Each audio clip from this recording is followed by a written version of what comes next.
Robik, coi sân, coi nâng sân á.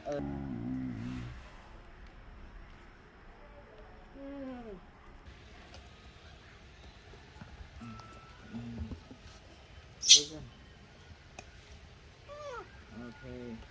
Wait. Please. Please, wait.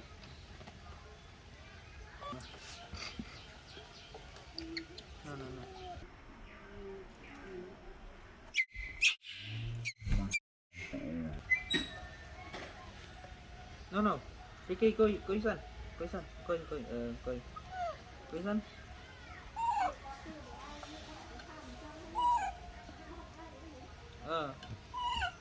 sân. No. Đặt sân.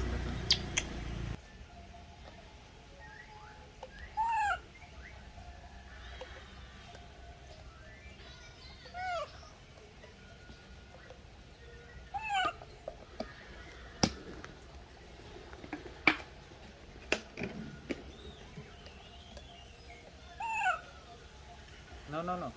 Robik, coi sân. Coi. Robik, coi sân. No. Coi. Ricky, coi. Mời.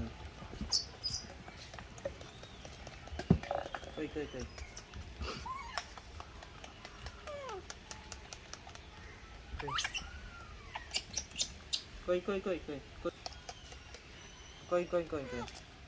No. Robik, coi sân. Coi nâng sân á. Coi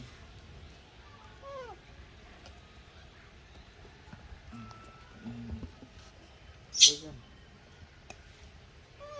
Okay. Wait. Please. Please, wait. Kệ cái đai mình đấy. Coi sân.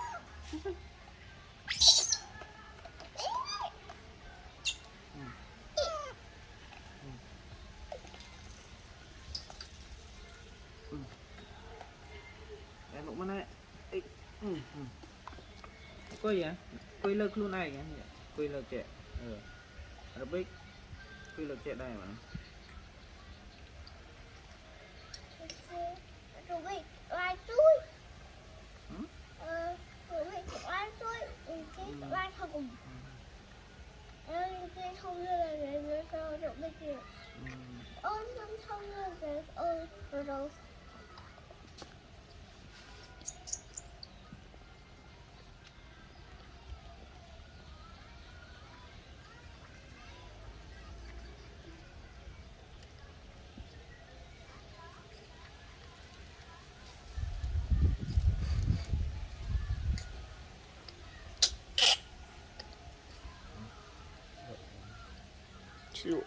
Và dân chơi đây này. Chơi nhá, đi chơi. Lang Ricky, coi phát tiết ạ. Đây nè. Mà lang quên mà. Này.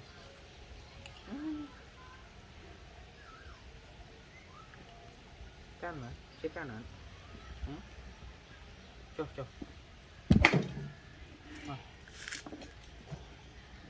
No.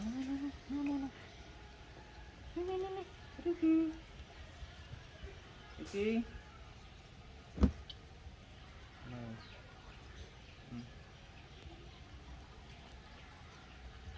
Ọt là tí.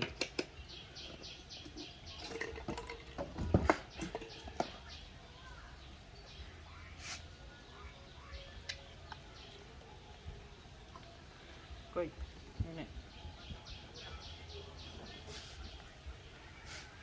Đâu?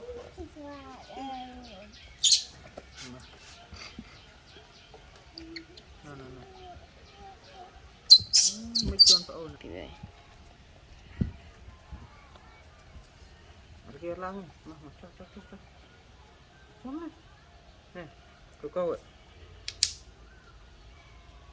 Coi nhá. Ừ.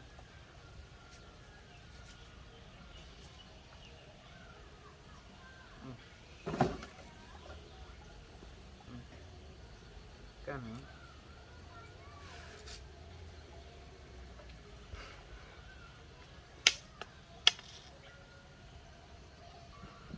Rồi. Rồi. Mà, lên mà. Luôn.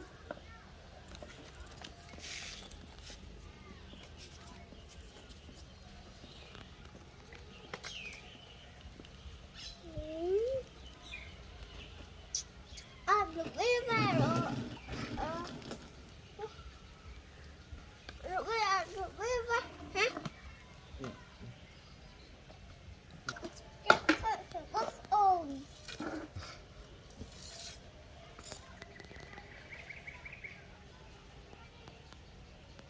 Ăn lại một tí. Pram. Mua gì? Cái sợ phải bóc ôm lên bây giờ. Thật bác khỏi anh giờ bóc khỏi anh nên sinh nhở. Mình có ốc thở hả? Hả? นี่พอคือไหนเนี่ยเมื่อกี้ให้ตกว่าโอนจังฮะกำลังโคตร Mình có bán khôi. Mình cái kia. มาคอยอ่ะ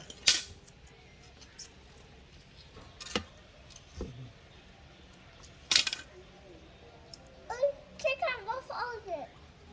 ตกว่าโอนอ้าวหาเมื่อกี้ Bây giờ hả? Bóc ôm đã.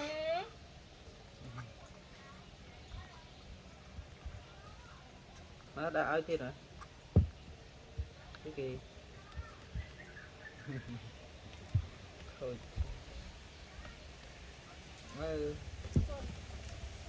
าเอาไปเอาเยอะเมื่อกี้này bạch đồ thôi okay. Đặt quay cơ mà.